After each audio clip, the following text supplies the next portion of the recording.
The ayes to the right, 258.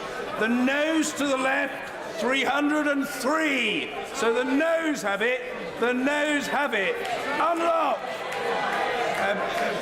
British Prime Minister Theresa May was scrambling on Thursday to avoid another defeat on her Brexit plans amid opposition from members of her own party who claim she's moving in the wrong direction in efforts to overcome the impasse blocking a deal. Well, Theresa May suffered an embarrassing parliamentary defeat on Brexit on Thursday as lawmakers rejected a motion of support for her withdrawal agreement with the European Union by 303 to 258. The only way to avoid no deal is either to secure a deal on the terms that the Prime Minister has set out with the mandate that the House has given her in response to the motion.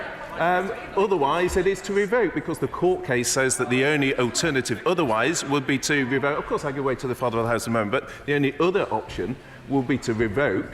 And if revoking, that requires one to be unconditional and unequivocal. The defeat is symbolic rather than binding, but it stresses how weak the Prime Minister's hand is as she tries to secure changes to her divorce deal from the EU in order to win backing for it in Parliament. The idea that simply because the Prime Minister is probably going to fail to persuade the other member states to put a time limit on a permanent open border in Europe, we go for the catastrophe of no deal on an arbitrary date on the 29th of March is ridiculous. And the government could have a policy of coming back here to defer or revoke Article 50 to put the situation in some order.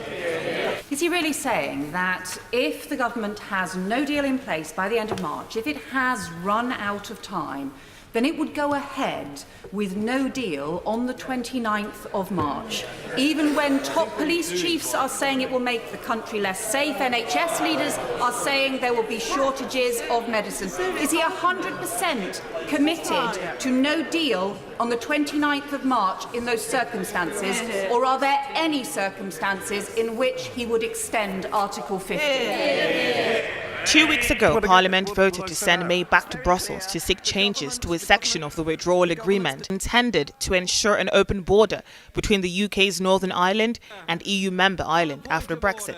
Well, lawmakers also voted to rule out a no-deal exit, though without signalling how that should happen.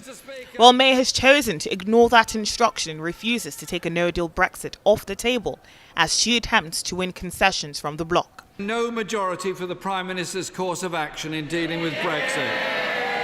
Yet again, her government has been defeated. The government cannot keep on ignoring Parliament or ploughing on towards the 29th of March without a coherent plan.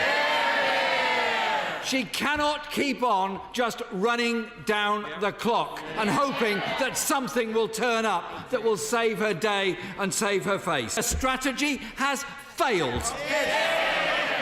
And come forward, bring forward to the House a coherent plan that can deal with the stresses and anxieties that so many people all over this country are feeling. The remaining 27 EU nations insist that the legally binding withdrawal agreement struck with May's government in November cannot be renegotiated.